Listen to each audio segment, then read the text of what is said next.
Larissa Machado, sou historiadora, pesquisadora de história do Espírito Santo, principalmente de história de Itapemirim.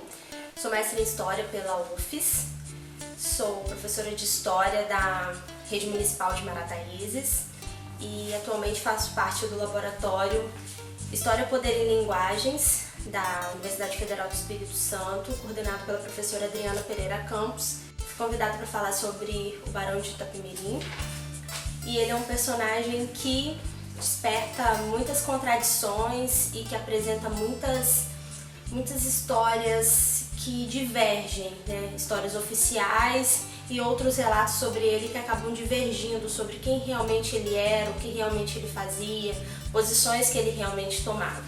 Então ele é uma figura que eu considero uma figura contraditória. Em nenhum momento as minhas falas aqui são para defendê-lo ou para colocar ele como se ele fosse bonzinho, porque como um homem de sua época, um nobre, alguém que era o maior proprietário de escravos da região, ele não tem como ser bonzinho, ele não tem como ser uma figura heróica. Mas ele era um homem de sua época e eu acredito que muito do que se fala dele, principalmente nos lados negativos, foi uma imagem que foi construída, né, anos mais tarde, décadas depois da sua morte, por pessoas que tinham interesse em colocar pontos negativos na imagem dele e exaltar outras figuras dentro da história do Espírito Santo. Como eu disse, ele é uma figura muito contraditória, ele é o maior escravocrata do Espírito Santo, do sul do Espírito Santo, perdão, um dos maiores do Espírito Santo. Documentos, né, dizem que ele tinha 400 escravos, outros, né, um documento que eu encontrei, ele tinha 304. Ele é taxado como o principal traficante de escravos do Espírito Santo, né, vários documentos, tem denúncias envolvendo o nome dele, tem publicações que falam que ele era o maior proprietário de escravos, o maior traficante de escravos do Espírito Santo. Tido por muitos como um homem muito cruel, que maltratava seus escravos, alguém que pregava a discórdia política dentro de Itapemirim, e até onde isso é de fato verdade, até onde isso é de fato, né, como eu disse no começo, coisas que foram sendo criadas dele décadas depois da sua morte aconteceram. Então é isso que a gente vai discutir um pouquinho. Ele é natural de São Paulo, os pais dele são naturais de Campos e foram para São Paulo, depois vieram aqui para o Espírito Santo e ele se estabelece aqui no Espírito Santo. O José Teixeira de Oliveira, que é um historiador do Espírito Santo, ele vai dizer que o Barão é um bandeirante do século XIX. Eu acredito que essa fala seja por conta da família dele migrar no período eram capitanias ainda, por essas capitanias, e aí por conta dessa mudança, né, de territórios, o José Teixeira de Oliveira tenha caracterizado ele como um bandeirante, já que o bandeirantismo é lá do século XVII. Ele vai se mudar para o Espírito Santo em 1802, com 13 anos, vem com a família, com os pais. Aqui, né, a família dele vai adquirir a fazenda Três Barras, que depois vai pertencer a ele. Ele vai se casar lá em Três Barras, ficava no município de Benevente. Ele vai se casar com Dona Francisca Amaral e Silva. Eles vão ter 2 filhos, a Claudine e o Belarmino, mas pouco tempo depois ele fica viúvo. E aí ele se casa novamente, né, anos mais tarde, com a Dona Leocádia Tavares da Silva, que era filha do capitão José Tavares de Brum e Dona Tomásia da Silva Medella, que eram os maiores fazendeiros que nós tínhamos na região do Vale do Itapemirim. O capitão Tavares Brum vai ser o homem que vai adquirir a fazendinha, né, dos Caxangá, onde era a fazenda Caxangá. Ele vai adquirir essa fazendinha e ele vai se tornar o grande fazendeiro de Itapemirim nas primeiras décadas do século XIX. E o Joaquim Marcelino então se casa com a filha deles, com a Dona Leocádia, e se muda aqui, né, pro Vale do Itapemirim. Ele adquire a fazenda Muqui no ano de 1827. Eles vão ter 8 filhos, além dos 2 que ele já tinha, né, com a sua falecida esposa, com a Dona Francisca. O Joaquim Marcelino vai ter com a Dona Leocádia mais outros 8 filhos, né, a Dona Maria, a Dona Leocádia, a Dona Tomásia, a Dona Isabel, Joaquim Marcelino, José Marcelino, Francisco Bernardes e o Luiz Siqueira. O tipo físico dele é descrito, né, pelo Antônio Marins, que é um memorialista do início do século XX, como um homem de muita austeridade. Possivelmente ele era um homem de baixa estatura, né, já que alguns retratos que tem dele, ele não consegue colocar os pés no chão, né, sentado na cadeira. Então ele não era um homem alto. Muitos relatos sobre ele também, né, quando o Barão de Tchudi vem aqui, lá em 1860, né, meses antes dele morrer, o Barão fala que ele era, as descrições sobre ele eram muito negativas, e se deparou com um senhor muito tranquilo, muito amigável. Então, as imagens dele, né, ao mesmo tempo é uma imagem de um homem viril, austero, né, um homem que tinha muito poder, mas tem esses contrabalanços em relação a ele. Ele vai receber o título de tenente-capitão em 1822, vai ser sargento-mor. Em 1846 ele vai receber o título de barão de Itapemirim. Vai ser comendador da Ordem de Cristo, oficial da Ordem da Rosa. Vai ter as honras de brigadeiro, por ser diretor-geral dos Índios Puris, do aldeamento Afonsino, em parceria com o imperador. O Joaquim Marcelino, ele tem uma ligação forte com o imperador Dom Pedro II.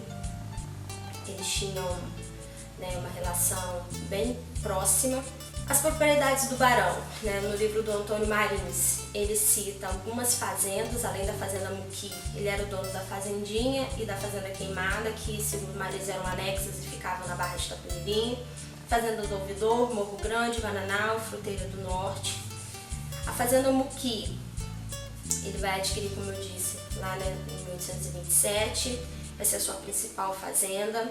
Era uma residência, né, semelhante a um palácio medieval europeu. O Barão de Tchudi, quando vem aqui, né, fica impressionado com a imponência da sua fazenda, porque quando ele chega, né, nas margens do rio Muqui, que ele vai se aproximando da fazenda, ele se depara com aquele palacete em cima de um morro. E aí ele fica impressionado, né, com toda a beleza que tinha esse prédio, e viu que ela era mais luxuosa por fora do que por dentro. Por dentro ele vai descrever a casa como uma casa simples. É talvez uma tentativa de impor mesmo para os seus, né, para a comunidade ali de Itapemirim daquela época o seu poder, né? Nem todo mundo entra na casa da pessoa, mas quem passa pelo local vê a casa por fora. A capela, né, Santo Antônio, a capela dedicada a Santo Antônio, que ficava em anexo à fazenda, era coberta de lantejoulas, aparentemente chocava muitas pessoas quando a via, né, pela beleza e pelo glamour que ela tinha. Ele vai aparecer em alguns documentos ao longo do século XIX, e esses documentos eles despertam, né, como eu disse, curiosidades. Ele assina o Auto da Independência, que a Câmara de Itapemirim envia para o Império em 1822. Nesse documento, ele tinha pouco tempo que ele havia chegado em Itapemirim, ele vai ser um escolhido pela Câmara para representar Itapemirim diante da corte. Por que ele é o escolhido para representar Itapemirim diante da corte? O documento não fala. Um outro autor aqui do Espírito Santo, o Rodrigo Goulart, que pesquisa sobre a independência, ele vai dizer que o barão é um negociante nesse período, né? O Joaquim Marcelino, ele ainda não tinha o título de barão. Então, algumas hipóteses podem ser levantadas, mas nada conclusivo. Mas por conta da família dele passar por muitas capitanias, talvez ele tivesse já negócios na corte, tivesse acordos na corte. Por conta disso, ele podia representar Itapemirim diante do imperador Dom Pedro I. Então ele vai ser o escolhido. Ele aparece também na lista nominal de 1833 como o maior proprietário de escravos, a maior fortuna. Ele tem, né, a fazenda Muqui, muitos animais, muitos cativos. Também aparecem alguns registros de batismo da paróquia Nossa Senhora do Amparo, relatórios de presidente da província, já que ele foi presidente da província por muitas vezes. Ele assumiu o cargo como vice-presidente, mas na ausência dos presidentes ele ficou como como presidente interino, né, por muitas vezes, tomou inúmeras decisões e assina inúmeros relatórios. Também aparecem denúncias relacionadas ao tráfico de cativos que vai acontecer aqui na região, em jornais, fotografias. O Vitor Fronde, que é um dos primeiros fotógrafos que vem ao Espírito Santo, visita sua fazenda na década de 1860 e fotografa sua fazenda, que é uma fotografia memorável aqui da história do Espírito Santo. Ele vai ter, na sua fortuna, como eu disse, 304 cativos, e algumas coisas despertam interesse nesse grupo de escravos que o barão tem. Ele tem, desse grupo, 74% eram africanos, 15% eram crianças e 30% eram formados por cativos casados. Isso nos faz entender que, primeiro, que ele tem envolvimento com a chegada de africanos ao Brasil, sim. Em 1933 já tinha sido aprovada a primeira lei que acabava na primeira tentativa de acabar com o tráfico de escravos aqui no Brasil, que foi a Lei Feijó. Então, se em 1933 74% da escravaria dele é formada por africanos, ele tem envolvimento com a chegada de cativos aqui no Brasil. Mas o fato dele ter muitas crianças, 15% para uma fazenda produtora de cana-de-açúcar, é uma quantidade grande de crianças, que é de 0 a 10 anos, e 30% de casados, ou seja, a sua escravaria era formada por boa parte de pessoas que tinham vínculos familiares, tanto as crianças quanto esses adultos. Na fazenda do Vitor Fronde, a senzala dele, que aparece na frente da fazenda, ela é toda dividida em pequenas casas, que possivelmente eram onde moravam essas famílias de cativos que ele tinha na sua propriedade. Nos registros de batismo, dele e da baronesa, depois que ele morre, boa parte são de crianças que foram levadas à penha batismal pelos pais, pelo pai e pela mãe. E era um costume da Igreja Católica só registrar o nome do pai quando a união era sacramentada pela Igreja Católica. Então, possivelmente esses pais, eles eram casados pelas leis da Igreja. Ele vai ter engenhos de açúcar, de cachaça, muitos animais, e dentre esses animais, que são animais, boi, vaca, porco, galinha, ele vai ter um urso panda, que aparece na lista de 1933. Como que ele tem esse urso panda? Por que ele tem esse urso panda? Como ele fez para cuidar desse urso panda? Como ele fez para trazer o panda aqui para Itapemirim? Ninguém sabe. Para quem não sabe, o panda é um animal do continente asiático, lá da China, vive em clima frio. E aí, por que ele trouxe esse bicho? Ou se ele ganhou? Como é que ele adquiriu? Não se tem os documentos. Como é que ele fez para esse bicho sobreviver? Também não tem os documentos.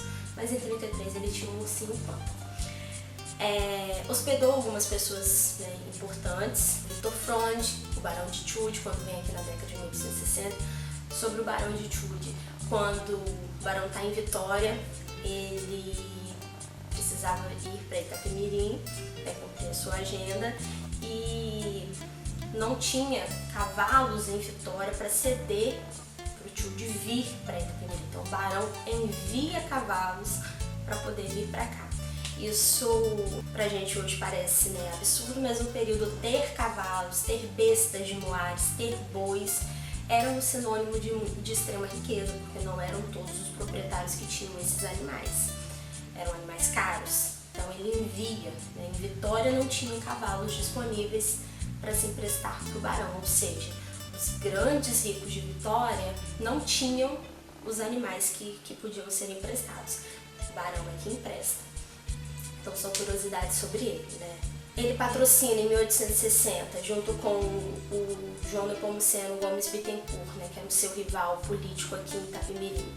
Ele patrocina a visita do imperador ao Espírito Santo. Vitória precisava de uma reforma, principalmente o Palácio Anchieta, a sede do governo, e aí não tinham dinheiro. E os dois, fazendeiros aqui de Itapemirim, o Gomes Bittencourt e o Joaquim Marcelino, vão patrocinar para que a a sede do governo provincial fosse reformada e pudesse receber o imperador. Ele fica esperando, né, a visita do imperador na sua fazenda, mas por conta de denúncias envolvendo o nome dele no tráfico de escravos, né, e das brigas políticas entre eles, entre o Gomes Bittencourt e o Barão de Itapemirim, o imperador decide não ficar na casa nem de um nem de outro, né, se hospeda em lugares considerados neutros, digamos assim. Essas denúncias que envolviam o barão em relação ao tráfico de escravos são muitas, mas essas denúncias, elas não envolvem só o nome dele, elas envolvem outros políticos e fazendeiros importantes de Itapemirim. O Gomes Bittencourt é um deles, o Caetano Dias da Silva, né, que vai ser o fundador de Rio Novo, é outro, mas o nome do barão vai ser o nome considerado principal do traficante. Porque também porque que um vai ser o grande traficante e os outros vão ter o nome citado em documentos, mas não vão levar a fama, são questionamentos para serem pesquisados ainda pela historiografia. Mas ele é caracterizado em inúmeras bibliografias que você pesquisa o nome dele aqui na história do Espírito Santo. Ele aparece como o principal traficante de escravos, o grande traficante de escravos, o maior traficante de escravos do Espírito Santo. E os outros, né, não têm o mesmo destaque, digamos assim, não recebem os mesmos títulos. Porque ele tinha um título de nobreza? Não sei, mas ele tem esse peso, né, de ser o maior traficante. Mas enquanto ele foi presidente de província, enquanto ele esteve no cargo de presidente de província, ele cobra das autoridades do Império que as autoridades enviem apoio para Itapemirim e para o litoral do Espírito Santo para conter o tráfico de escravos. Isso porque era sabido da corte que Itapemirim recebia uma quantidade grande de escravos, porque o tráfico ele vai se deslocar. Antes de 1830, o porto que recebia africanos era o Rio de Janeiro. Não era, né, ilegal trazer africanos para o Brasil para ser escravizados, então era no Rio de Janeiro. Depois de 1831, esse porto vai se deslocar para Campos, que era uma cidade mais no interior. Apesar de ser uma grande cidade da província do Rio de Janeiro, vai ser uma cidade no interior. Não vai ser mais no Rio de Janeiro, isso para poder tirar o foco desses traficantes, né? O tráfico vai ser proibido. Apesar da lei ser burlada e o Império saber, ainda era proibido. Mas depois de 1850, com a proibição e a pressão do Império para que a lei fosse colocada em prática, esse tráfico ele vai se deslocar novamente para pequenas praias. Isso vai acontecer no Brasil inteiro, incluindo aqui. E aí, qual era a praia que tinha menos policiamento, que era próxima a Campos, próxima ao Rio de Janeiro, que podia desembarcar esses africanos? Itapemirim. Então o tráfico vai se deslocar dessas três regiões e vem aqui para Itapemirim. Então era sabido das autoridades imperiais e das autoridades provinciais. E aí ele cobra policiamento, ele cobra que a marinha esteja presente com navios na costa de Itapemirim, porque Itapemirim era o porto próximo a Campos e era o que mais recebia. Ele vai cobrar e ele vai dizer que ele estava fazendo todo possível para impedir que esses africanos chegassem aqui. Mas, se isso que ele fazia era de fato verdade, ou se ele fazia isso para mostrar para a corte que ele estava fazendo alguma coisa e na verdade ele não estava fazendo nada, também são questionamentos, né, que eu levanto e que a gente só vai saber com pesquisas mais profundas dentro dos documentos. Futuramente espero conseguir respondê-las. Outra característica dele, né, essa proximidade dele com o imperador, foi na epidemia de cólera que teve aqui em Itapemirim. Ele teve na província do Espírito Santo inteiro, mas Itapemirim foi o município que mais sofreu entre 1854 e 1856. Dentro do Espírito Santo vão morrer 1.572 pessoas. A gente tem uma população do Espírito Santo pequena nesse período, então vai ser muita gente que vai morrer. E desses 1.572 que morrem em toda a província, 458 morrem apenas em Itapemirim. Então Itapemirim vai ter quase 1/3 de mortes dentro, né, dessa epidemia de cólera. A maioria das pessoas que morrem em Itapemirim são cativos. Só o barão vai perder uma série de escravos para a cólera. E aí ele vai, né, fazer uma súplica ao imperador. Por quê? Itapemirim começa a passar fome. Os relatos, né, contam de pessoas que já estavam na rua. A polícia vai começar a enterrar os corpos dos mortos de cólera, porque não tinha gente suficiente para enterrar e era muito morto, falta terra para enterrar, falta gente para enterrar. E a situação fica calamitosa, a população começa a passar fome.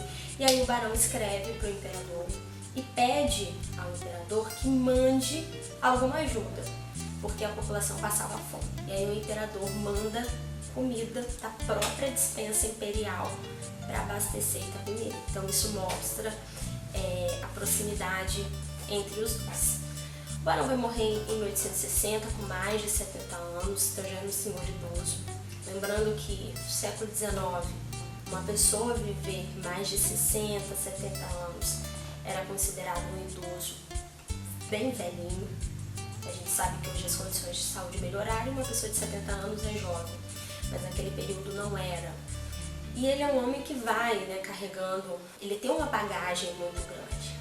E aí, né, ele morre, né, possivelmente de um ataque epilético. O barão de Tchudi levanta a hipótese de que ele morreu de tristeza, o imperador não ter ficado na casa dele. Eu acredito que isso tenha colaborado para a situação, mas ele já era um senhor doente, como eu disse, com uma bagagem grande, acaba falecendo no final do ano de 1860. Deixou um legado muito grande, o título de barão dele passa para os seus filhos, deixou um legado para Itapemirim e, sem dúvidas nenhuma, foi o maior nome político que nós tivemos na região, mesmo ele não sendo nascido aqui, mas ele é o maior nome político. E ele foi o homem que levou Itapemirim aos altos postos, tanto da província do Espírito Santo quanto do Império Brasileiro. E isso é inegável. E a gente negar essa contribuição dele e esse valor que ele agregou aqui para a região do sul do Espírito Santo é negar uma parte da história. E quando eu falo que ele tem muitas contradições, né, eu bato nessa tecla, não é porque, como eu disse no começo, ele é uma boa pessoa. Não é porque o Joaquim Marcelino da Silva Lima é um bom homem. Não, ele não foi um bom homem, né? Ele está envolvido com muitas coisas. Ele foi um político muito importante, ele ocupou cargos dentro da política imperial. E como qualquer homem da sua época, qualquer homem envolvido com política, né, sabemos que a política, não vou dizer que a política é suja, porque a política não é suja, mas a política é um jogo e precisa ser jogado. Para você jogar a política, você precisa estar disposto a jogar política. Ele é um homem contraditório por conta disso. Ao mesmo tempo que ele é o maior escravocrata de Itapemirim, envolvido com o tráfico de escravos, né, comerciante, talvez até de cativos, ele tem uma escravaria formada por muitas crianças e por muitos casais, por muitas famílias. Então ele possibilitava que esses cativos tivessem famílias. É lógico que essas famílias eram acordos políticos que eles faziam entre o senhor e o escravo para impedir que esse escravo se rebelasse, mas ele possibilitava isso. A gente sabe que dentro da historiografia não eram todas as fazendas que possibilitavam aos seus empregados, aos seus escravos, terem essas ligações. Ele tem envolvimento sim com o tráfico, mas não só ele, outros nomes também tem, né? Como eu já questionei, porque ele recebe o título de maior traficante e os outros não. Ele é tido como um homem de boas ações em alguns documentos, generoso, um homem que se espera uma coisa dele, mas quando se conhece vê outra. Então ele é um homem que tem muitas contradições. A biografia dele precisa ser melhor estudada. Eu gosto da biografia dele e tenho procurado estudar, mas muitas coisas ainda precisam ser estudadas dentro da biografia dele, porque muita coisa ele ainda tem Ainda precisa ser descoberta sobre esse homem e sobre aquilo que ele deixou para a história de Itapemirim e do Espírito Santo e, por que não, do Império, já que ele tinha tantas ligações, tantas relações, tantos entrelaçamentos dentro dessa história do século XIX.